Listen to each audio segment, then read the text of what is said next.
Greetings! It's Old Guy Jammin', not that other guy, although there's more drama afoot, more videos I've come across. They may end up in the description, but we won't spend so much time with that. Today, I'm going to talk to you about things you need to consider if you want to teach guitar. Oftentimes in life, the idea of something is a lot cooler than the actuality of something. Even being a rock star or a playing musician or playing out or being part of a worship team, those things often sound like they're really fun, but gosh, when you show up for 4 hours of practice on a Thursday night for a 5 set weekend, and your worship leader spends time debating on whether 2 beats per minute slower or faster is more appropriate, and you play the same song over and over and over again, and it's not even a song you like, pretty soon it's no fun anymore. But oh gosh, playing out used to be so much fun and lots of great stories. Usually about the drummers. I have a great story about moving a double bass kit in a Volkswagen Bug. We only had to go about a mile and a half, but we did it, and it was completely illegal with stuff in the trunk. The bonnet or the hood was up. Bill was on the side running board because the front seat had to be taken by part of the kit, so he's on the running board on the outside holding one of the probably the hi-hat stand. But we moved a double bass kit in a Volkswagen Bug in order to play one time. And we're just lucky we didn't get caught. Although we got caught doing a lot of other things. Anyway, so you want to be a teacher. Well, there's some things to consider. But before that, a couple more little drum machine licks. Still having a ton of fun with the drum machine. And I've got 3 pedals to talk about. The Wampler Sovereign, the Rev G2, which is the green one, and the new Gus G Speed Demon. Recently took purchase of those. Not new by any means, except for the Gus G. The Gus G I had to buy new, but the other 2 I got a really good deal. I ought to be able to turn them around for more than I paid for them, which is always a safe bet, or at least what I paid for them, including shipping. So I'm not taking a bath. And even if I have to take a 10% or a 15% loss on a pedal, to have it around as long as I want to play with it and see if it's something I like, that's worth it. All right. So stay tuned. Be back in a second.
I made some considerations, and I've got my listos of stuff here. So, you think you want to teach guitar, huh? Oh, hey, how was the drum riff, huh? That was not written. Sat down with the, and already I'm off topic. It's okay. We'll come back. As far as an inspirational tool, and there's still a couple of those drum machines on Reverb for dirt cheap. You wouldn't write with them, but as far as an inspirational tool, that I came up with just then, literally, had maybe played it once prior to turning the camera on, and then riffed out over it maybe once or twice.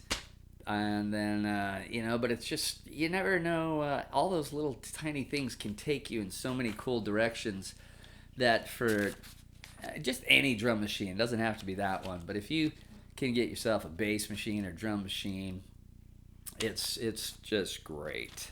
So, back on topic. You want to give lessons? Well, think about these things. Have an age limit. I've given lessons to kids as young as 8 years old and as old as 30 years old. And 8-year-old kids do not lend themselves well to guitar lessons. For one, they're way too small to hold the instrument. I know some kids do it, but I don't want to deal with it. I don't have a patience level for a kid that can hardly get their hand around, doesn't have the attention span necessary to just sit down and learn without looking all over the room. They're forced to be there. They don't want to be there. Really be selective with your students. Make sure you get somebody that's a little bit mature, like 12, 13, 14 is like my age limit. 14's awesome, but you get down below that and you're dealing with all sorts of attention issues, which is no fun. All right, so have an age limit. Think about that first off and just be real upfront about it. You should also be comfy performing a basic setup because you want your student's guitar to be a nice guitar. And right out of the box, most acoustic guitars are horribly high on action, and they need the bridge lowered and the nut lowered, and electric guitars as well. But acoustic guitars, for sure, always will benefit from sanding the saddle down, or the bone that's in the saddle, and then filing the nut down to get the action nice and low. Whether you need to adjust the neck is not as big a deal on an acoustic guitar, but eventually you're probably going to want to get into some electrics, and you're going to need to know how to set up your student's guitar so that it's a nice guitar to play, and they're not fighting that. Half the battle is having an instrument that stays in tune, fun to play, and that you can grow into. All right, so be comfortable with performing a little setup, and then just beware of things like tuning. A tuner versus ear tuning. You're going to find that some kids don't have an ear. They can be drastically low when they're tuning by ear, and they won't know it. And you'll keep saying, okay, keep going, up, no, a little higher, a little higher, a little higher.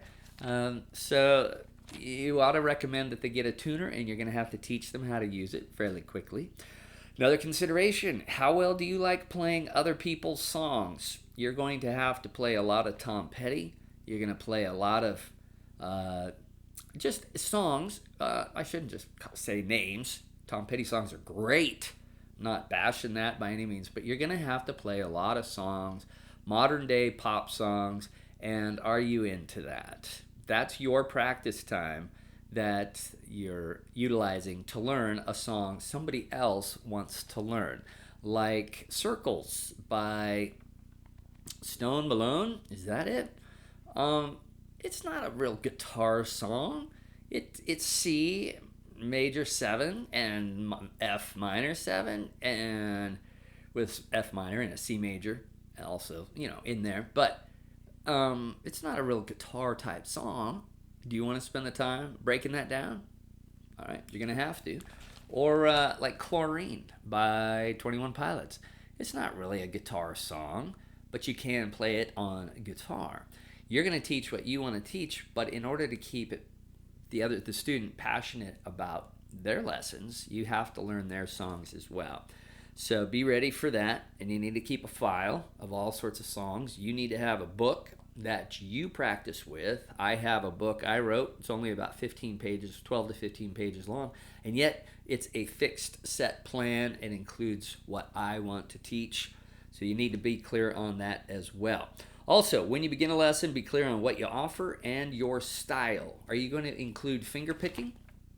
I don't. I don't do that. So I'm pretty straight up front. This is a rock-based guitar, rock and blues guitar.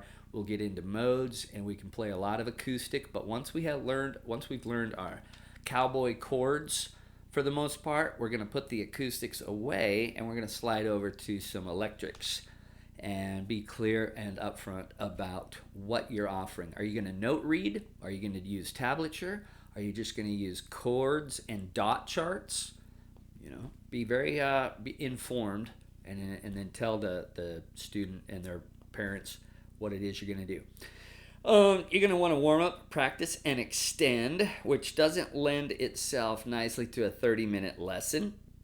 So plan on 45 minutes. I've tried 30-minute lessons, and they're just, for me, I think they're way too short. By the time you say hi to the kid, tune up, do a little warm-up, practice what it is you've been practicing, extend the student into some new territory, or once in a while you're going to have a learning moment, and you're going to have a real opportunity to delve into some theory, and sometimes that takes 5 or 10 minutes to explain it, like the major chord being the 1, 3, and 5 note in the major scale, and by flatting that third half a step, we get a minor note. By taking it up to the 1, 4, 5, we get a suspended 4. Things like that. You're going to have to repeat those again and again and again and again, and that all takes time. So 30 minutes isn't really enough. 45 minutes is a quality lesson. 30 minutes is a ripoff to the kid, as far as I'm concerned, and to the folks paying the bill.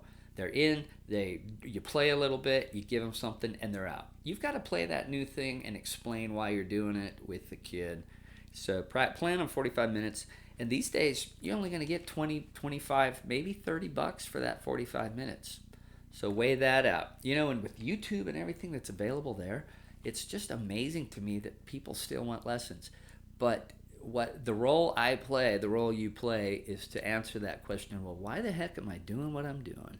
To help tie things together, to comment on picking, to comment on strumming, to comment on their hand position, to comment on their timing, to tell them to quit looking at the strings and start looking at the music. All sorts of things like that. The thumb, hanging the thumb over the neck. Sometimes that's appropriate. Sometimes it's not.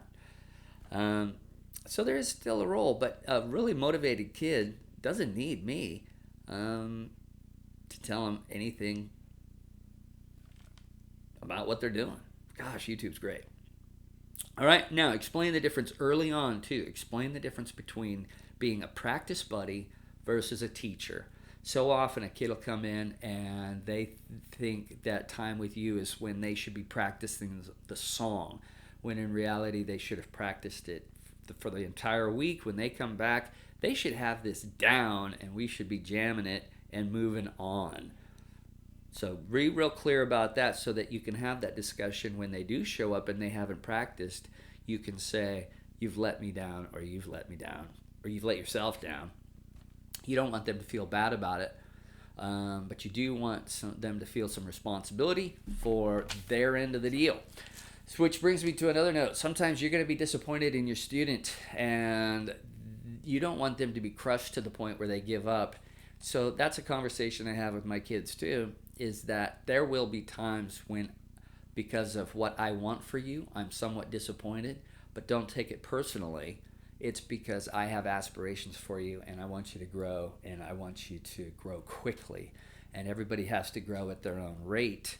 And so sometimes where I think you ought to be is not where you should be. And that may come through as me being disappointed in you, but don't let that discourage you from continuing to play. Have that discussion with them. And then you need to have a plan. Oh, and realize too, you'll be mostly playing acoustic guitar, which is fine. I like acoustic guitar, but I find it limiting somewhat. It's a beautiful instrument, and you can take it to the beach, but come on, really? You want to crank it up and wind out a little bit once in a while. All right, now have a plan for these things. This is kind of funny. Have a plan for the kid who just doesn't have it or isn't practicing. You're going to have to deal with that. What are you going to say to mom when that kid just doesn't have it? I'm sorry, I think your kid would be more would benefit more from playing the electric bass than guitar. Maybe this isn't their instrument. So be ready for that. Also, be ready for the dad and brother who come on in and sit down next to you on the couch while the 8-year-old is trying to learn a lesson. They both pull out their phones and they got their big gulps. You're going to need to have some boundaries in your lesson environment. You're going to have to tell dad and brother, we need to be focused on the lesson back here, so if you guys could wait in the other room, that'd be great. Kind of like, we're going to have you move your desk back a little further. And you're going to have to come into work on the weekend. All right. Be ready for tracking purchases and your income because you're giving lessons. All your gear is tax deductible as well as your space, the computer for printing tab sheets, the equipment you buy. But you have to balance that against the income from your lesson. So you need to track that, which is really worthwhile. You get $3,000 or $4,000 worth of stuff. It's a nice write-off, and it depreciates over time. Plus the internet connection you have. If you use your phone to contact students, that becomes a write-off. All sorts of good stuff comes from doing this. But you need to track it properly and keep good records. And then be ready to talk about your approach.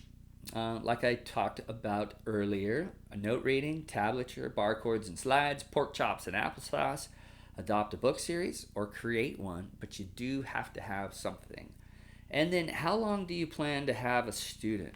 Do you plan to have them indefinitely? I don't think that's a good plan. My goal is always to have a kid for 1 year, which is about $1,000 worth of lessons. It's $100 a month for 4 lessons.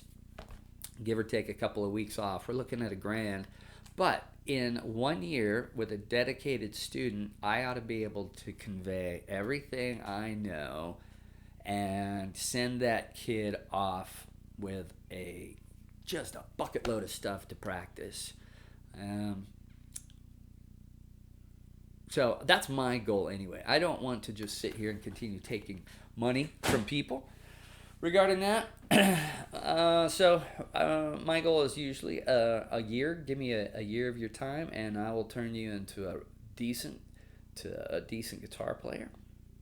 And you'll be having a ton of fun. You'll be ready to join a worship band or to venture out on your own, and you will have a wealth of background knowledge, and hopefully you're playing a whole lot better than your teacher by then as well. The student becomes the teacher. But those are the considerations you got to think about if you are thinking about giving lessons. All right? I don't know if I'm going to cover the pedals at this point right now because I've already taken quite a bit of time. If I do, it'll follow. If not, have a good one.